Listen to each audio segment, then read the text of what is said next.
invito, hermanos, a ir a la primera carta de Pedro, capítulo 4. Vamos a leer desde el versículo 12 hasta el 19. Y así dice la palabra del Señor. Amados, no os sorprendáis del fuego de prueba que os ha sobrevenido, como si alguna cosa extraña os aconteciese, sino gozaos por cuanto sois participantes de los padecimientos de Cristo, para que también en la revelación de su gloria os gocéis con gran alegría. Si sois vituperados por el nombre de Cristo, sois bienaventurados, porque el glorioso Espíritu de Dios reposa sobre vosotros. Ciertamente de parte de ellos Él es blasfemado, pero por vosotros es glorificado. Así que ninguno de vosotros padezca como homicida, o ladrón, o malhechor, o por entremeterse en lo ajeno. Pero si alguno padece como cristiano, no se avergüence, sino glorifique a Dios por ello. Porque es tiempo de que el juicio comience por la casa de Dios. Y si primero comienza por nosotros, ¿cuál será el fin de aquellos que no obedecen al Evangelio de Dios? Y si el justo con dificultad se salva, ¿en dónde aparecerá el impío y el pecador?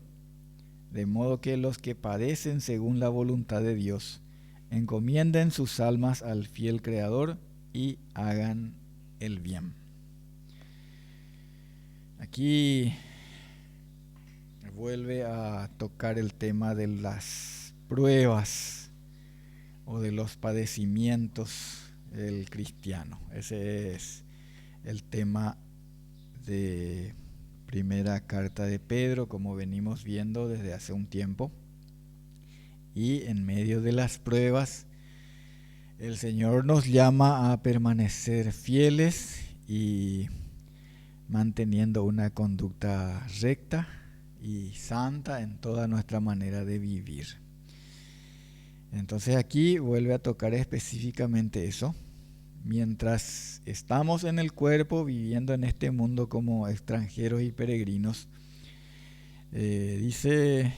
nos enseña la palabra de Dios que es normal que participemos de padecimientos, los padecimientos de Cristo, dice, y también ser objeto de vituperio, de humillaciones, de oprobio, insultos, injurias, y no por ser malhechores. Malhechor es el que hace lo malo, por ser ladrón, etcétera, sino por mantener una conducta que está de acuerdo a los mandamientos de Cristo.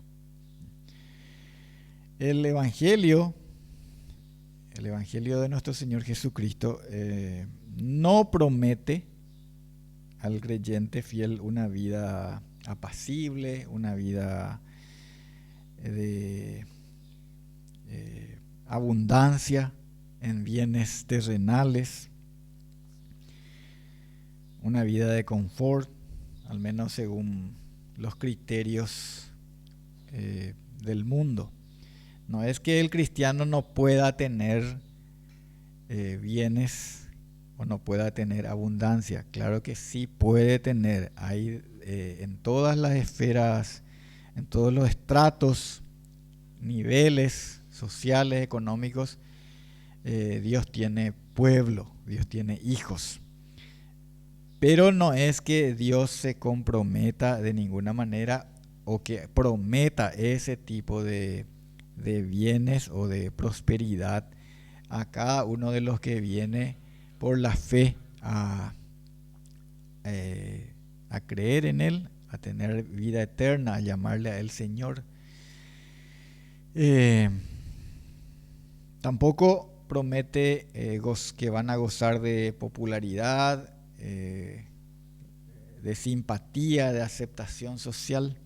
Por eso dice, no se sorprendan, del fuego de prueba como si fuera que algo extraño está pasando con ustedes.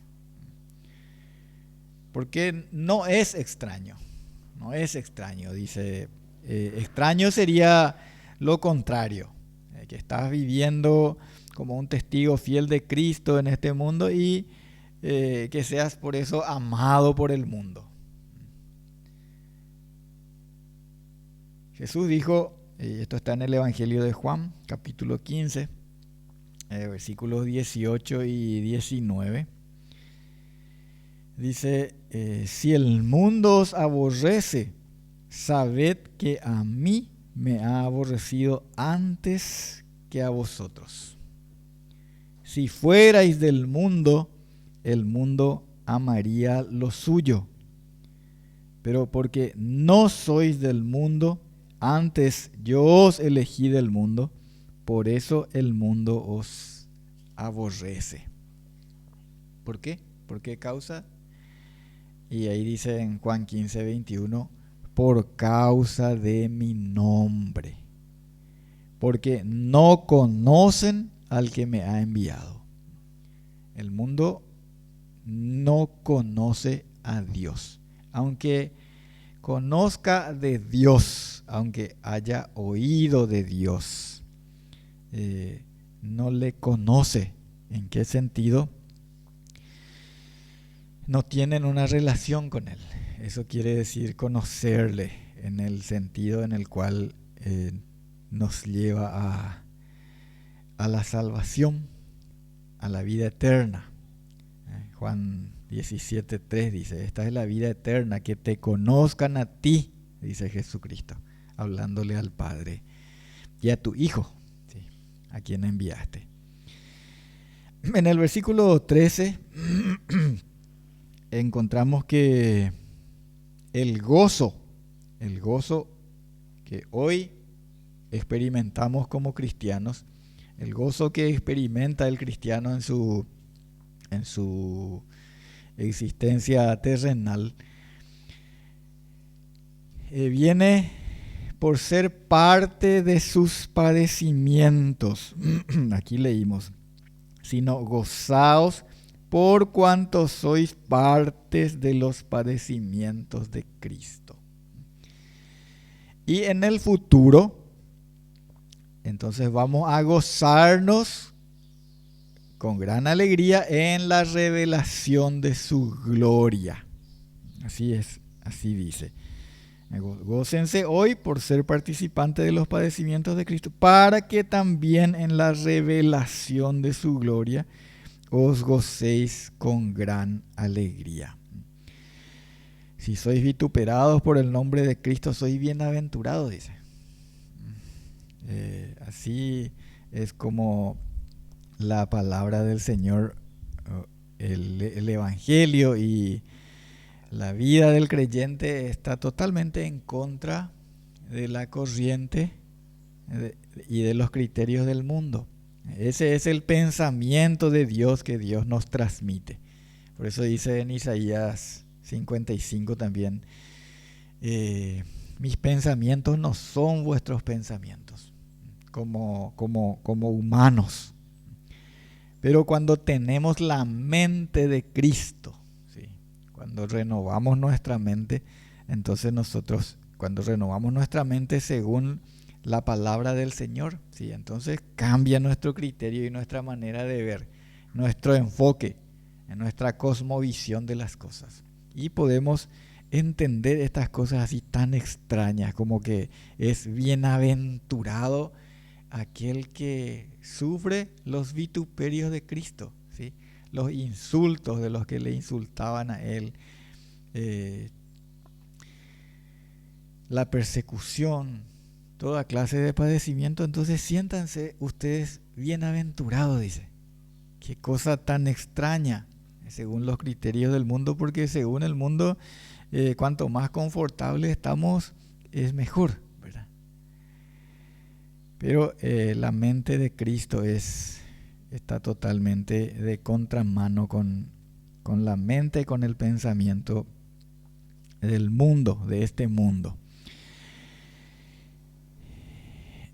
Hoy día, cada vez más es evidente que en esta sociedad que toma la decisión de oponerse abiertamente, ser contraria a Cristo, es complicado y nos acarrea problemas argumentar con los principios bíblicos y a favor de la moral cristiana. Eso acarrea rechazo, eso nos cierra. Porque el mundo, así como dice en el Salmo 2, el mundo y sus principales, ya sea a través de los medios de comunicación, los medios económicos, los poderosos de este mundo, se han confabulado contra Dios y contra su ungido. Y así es. Y dicen, vamos a sacudirnos su yugo. ¿Sí? Vamos a sacarnos a este de encima. Y entonces el que proclama a Cristo, el que anuncia a Cristo, es también rechazado. Pero el Señor ya nos dijo, nos advirtió, ¿sí? Si a mí me rechazaron, entonces así también va a ser con ustedes. Y hoy por hoy podemos ver, ¿verdad? Hablar la palabra de Dios, predicar la palabra de Dios, predicar la carta a los romanos cuando habla de estas cosas que son viejas, que parecen nuevas, ¿verdad? Pero que son la vieja inmoralidad, estas ideas progresistas del mundo, que el mundo llama así, ¿verdad? Sus métodos. Si hablas de Dios, si hablas de Cristo, si quieres orar en público y cosas como esas, no hay lugar. El mundo no deja lugar para eso y el mundo rechaza. La religión, sin embargo, sí tiene lugar, ¿verdad? La religión en cualquier forma, pero el cristianismo no. El cristianismo es rechazado. Por eso, en cualquier ámbito en que a nosotros nos toque desempeñarnos, sea familiar, laboral, vecinal,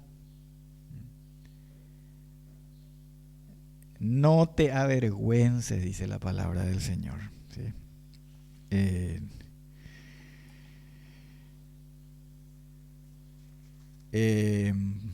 Segunda a Timoteo, capítulo 1, versículo 8. Segunda carta a Timoteo, capítulo 1, versículo 8. El apóstol Pablo le dice a Timoteo, por tanto, no te avergüences de dar testimonio de nuestro Señor, ni de mí, preso suyo, dice, sino participa de las aflicciones por el Evangelio según el poder de Dios. Hay un llamado, hermanos, porque uno de los sentimientos que más, de manera más natural, muchas veces nos inhibe de testificar de Cristo, de proclamar a Cristo, de declararnos cristianos, de confesarnos cristianos delante de la gente, es la vergüenza, ¿sí? Entonces, para oponerse a eso con el Espíritu, con la fuerza del Señor, Dios nos dice, por medio de su apóstol, nos dice, no te avergüences de dar testimonio de nuestro Señor y del Evangelio. Y si no hacen caso, si se enojan, si se molestan, si rechazan, hay muchos que rechazan abiertamente y otros que parece que reciben, pero nosotros podemos darnos cuenta que en realidad no quieren. Tenemos, y ustedes seguramente que tienen experiencias en estas materias. Yo hace pocos días testificaba en casa de parientes que tienen religión, pero es muy claro cuando no tienen a Cristo, ¿verdad? Entonces, sí, claro, dicen, ¿verdad? Cuando se les testifica, pero oponen o anteponen sus propias prácticas religiosas que son contrarias a lo que dice la palabra del Señor. Sí, sí, claro, cierto, sí, pero yo, mi devoción a lo que yo siento, dice, lo que yo siento, y me hablan de sus sueños, de sus experiencias todas contrarias a lo que dice el Señor. Entonces, esa también es una forma de oposición, un muro que se pone ante la predicación del evangelio, del único evangelio, ¿verdad? Porque no hay otro evangelio, dice el Señor. Y también si se burlan, no importa eso, hermanos, porque eso es lo que está escrito. Eso es lo que está escrito. Gozaos, dice, gócense. Y también podría haber, donde no hay en este momento, podría haber, así como hay en otras partes, hay formas de persecución que son mucho más duras, peores, podríamos decir. Han habido a través del tiempo. Sigue habiendo en otras partes del mundo persecuciones que son tan duras que han costado y que cuestan la vida a los testigos de Cristo. ¿Sí? Sigue habiendo esto, hermanos. Solamente que estas cosas no se publican en la prensa. En la prensa se publica cuando se le hace algo a algunos de estos que ostentan estas ideologías progresistas, ¿verdad? Sí, se publica así como algo tremendo, pero cuando se asesina a cristianos, cosa que sucede todos los días en todo el mundo, especialmente en esos países más radicales, ¿verdad? En los países musulmanes, hay países, en los países comunistas, donde la predicación del evangelio es algo prohibido, no se puede hacer abiertamente. Ese tipo de persecución también puede volver sobre nuestros países, en nuestros países, entre nosotros, puede volver como ha sido en otro tiempo.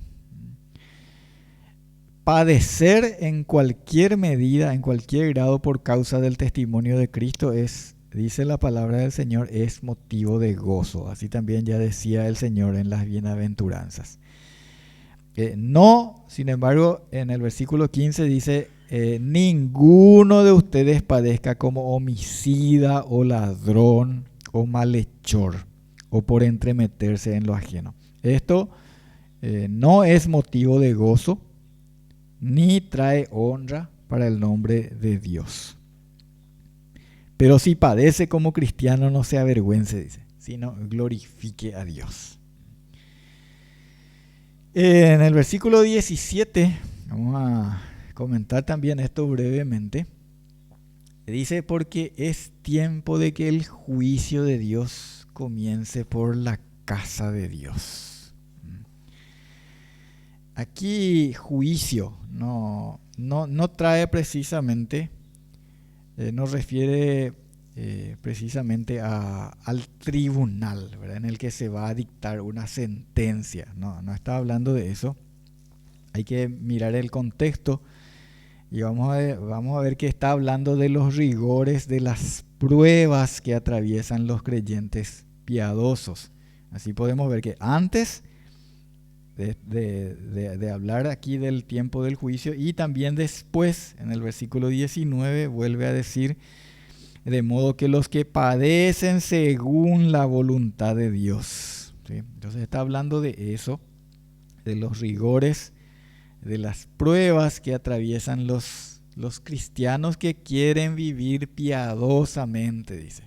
Porque los que quieren vivir piadosamente van a padecer persecución. Son tiempos, estos hermanos, son tiempos de juicio, son tiempos de prueba que vienen para los creyentes y también para el mundo, ¿sí?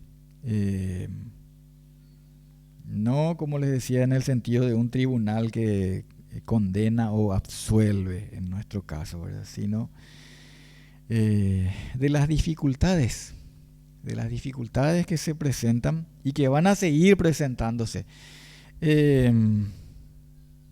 Aquí dice también, si el justo con dificultad se salva, dice. El justo con dificultad se salva. ¿Qué quiere decir eso? Y vamos a ver con otros pasajes de la Escritura, pero no quiere decir que difícilmente el justo se salva. No está hablando de eso. No está diciendo que difícilmente vamos a salvarnos. No dice eso, sino que dice que en medio de dificultades se salva.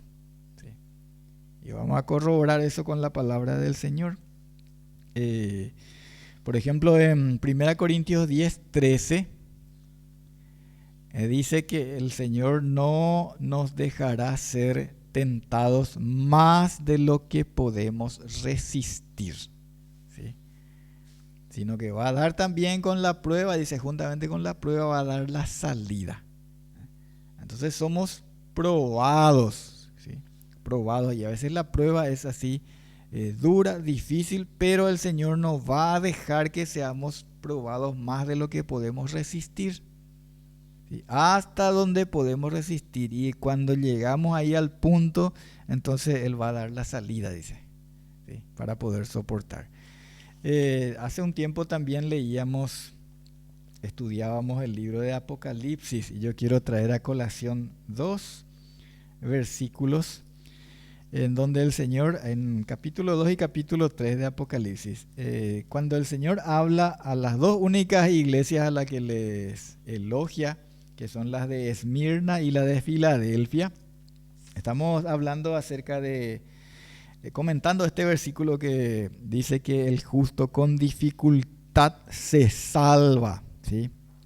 ¿Qué quiere decir?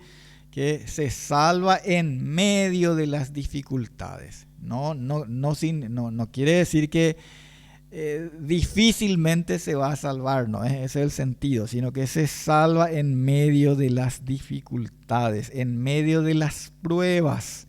Apocalipsis capítulo 2, versículo 10, hablando a la iglesia de Esmirna, el Señor dice así: no temas en nada lo que vas a padecer. He aquí el diablo echará a algunos de vosotros en la cárcel para que seáis probados y tendréis tribulación por 10 días. Sé fiel hasta la muerte y yo te daré la corona de la vida, dice el Señor. ¿Se dan cuenta? El Señor, no vayas a tener miedo de lo que vas a padecer. Esto y esto va a pasar para que seas probado. Para que seas probado. Y el Señor sabe que estos creyentes iban a pasar, iban a salir airosos, ¿sí? Vencedores en esta prueba. En estas pruebas que iban a pasar. Esta tribulación que iban a pasar por un tiempo. Vos sé nomás fiel hasta la muerte y yo te voy a dar la corona de la vida, dice el Señor. Qué bueno, qué hermoso es saber que el Señor es el que nos esfuerza para que pasemos por las pruebas. Y también en capítulo 3 de Apocalipsis, versículo 10, aquí hablando a la iglesia de Filadelfia, le dice: por cuanto has guardado la palabra de mi paciencia, yo también te guardaré de la hora de prueba que ha de venir sobre el mundo entero para probar a los que moran sobre la tierra, dice el Señor, ¿sí? guardaste la palabra de mi paciencia, yo también te voy a guardar de la hora de la prueba, dice el Señor. Así es.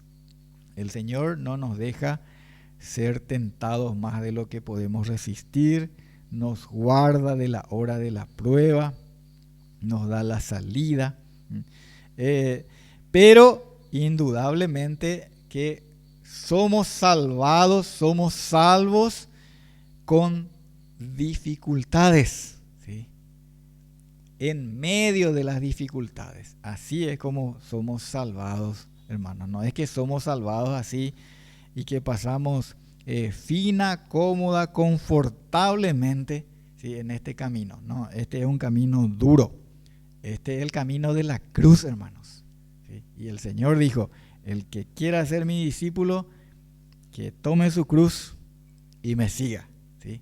La cruz, hermanos, no es, ya varias veces hemos dicho también, pero no está de más recordar, la cruz no es un instrumento de para cargar simplemente y para ser afligidos y decir, esta es mi cruz que tengo que cargar todos los días. La cruz es, hermanos, un instrumento de muerte. ¿Sí? La cruz es instrumento de muerte. ¿Qué quiere decir esto? Que me siga, yo voy a morir. Venga y muera también conmigo. ¿Sí? Ese es. Entonces, en Cristo morimos. ¿Sí? Somos juntamente crucificados con Él. Hemos sido juntamente crucificados con Él. Y ahora vivimos no la vida de la carne, no la vida según este mundo, sino la vida nueva en Cristo. Eso es, hermanos. Ese es el camino estrecho que somos llamados a seguir. ¿Sí? No es el camino ancho, cómodo, es el camino estrecho. El justo con dificultad se salva.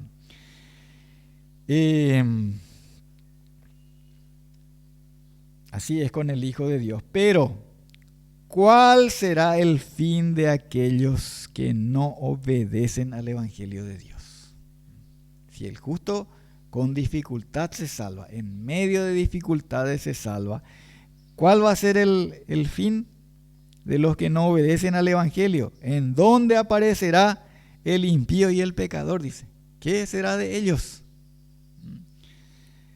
Y hoy día el impío y el pecador puede ser salvo. ¿Sí? Hoy puede ser salvo. Todavía hoy. La única salvación es venir ahora en arrepentimiento a Cristo, en confesión de pecado, en arrepentimiento y invocándole a Él, porque todo aquel que invocare el nombre del Señor será salvo. ¿Sí? Confesándole a Él como Señor, creyendo en su salvación, que no es por nuestras obras, sino por su gracia, porque Él nos perdona todos nuestros pecados. Ahora el que viene en arrepentimiento, entonces va a saber también cuál será su fin. ¿Sí? Su fin es el fin de esta vida llena de dificultades que tenemos que andar los cristianos, es la vida eterna. ¿Sí? Ese es el fin. Cuando el juicio llegue, el juicio de este mundo, que ya se está empezando a manifestar, ¿verdad? Ya se está empezando a manifestar por medio de las noticias, nosotros ya sabemos, ¿verdad? El mundo está entrando, pareciera ser en el principio de dolores. Cuando ese juicio llegue, el juicio de este mundo, más todavía cuando llegue el juicio delante del gran trono blanco, delante del juez, ahí, entonces ahí ya no hay oportunidad, ya no va a haber oportunidad. Hoy hay oportunidad de venir a Cristo y de ser salvo de ese juicio, de ese fin acerca del cual hace aquí esta expresión. ¿Qué será? ¿Qué va a ser? Dice, de aquellos. Nosotros podríamos decir y entendemos muy bien así cuando decimos en guaraní, el aikopata chuicuera. Sí. Es que esto que dice acá, ¿verdad? ¿Qué será de ellos? De modo, dice, que los que padecen según la voluntad de Dios encomienden sus almas al fiel Creador y hagan el bien. Encomendarse es ponerse en sus manos. ¿Se acuerdan de lo que dijo Jesús en la cruz, verdad? Cuando ya a punto de expirar, le dijo al Padre, en tus manos encomiendo mi espíritu. Eso es, me pongo en tus manos, ¿sí? Con toda la fe, con toda la confianza, así como dice Pablo también, porque yo sé a quién he creído, ¿sí? Y Él es poderoso para guardar mi depósito. Es poderoso. En Judas dice, es poderoso para guardarnos sin caída. ¿Sí? Eso es. Entonces, qué mejor que encomendarnos a Él. Y cuando pasamos por pruebas, las que sean diversas pruebas, no por hacer lo malo, sino por obedeciendo a Cristo, entonces encomiéndense, porque padecen según su voluntad. Si esta es su voluntad, bueno, encomiéndense a Dios. Eso es lo mejor, hermanos. A mí me ha tocado decir a personas que estaban claramente en sus últimos días terrenales, gente ya con enfermedades muy, muy agravadas, me ha tocado decirles esto, ¿verdad? Porque así dice la palabra del Señor. Así dice también en el libro de los Salmos, y así dijo el Señor en la cruz, encomendate al Señor. Hermoso es, hermanos, poder encomendarse al Señor.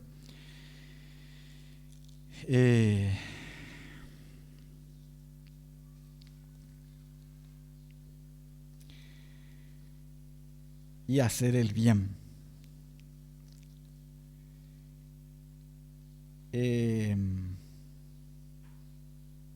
Primera de Juan, capítulo 2, versículo 18. Primera de Juan, capítulo 2, versículo 18. El apóstol Juan, el anciano, exiliado en la isla de... Perdón, eso es en el Apocalipsis, ¿verdad? Escribe estas palabras el anciano en Primera de Juan, capítulo 2, versículo 18, dice, hijitos, ya es el último tiempo. ¿Sí? Eso, hermanos, también nosotros tenemos que tener presente. Ya es el último tiempo, y es tiempo de soportar los padecimientos en la fuerza, en la gracia de Dios.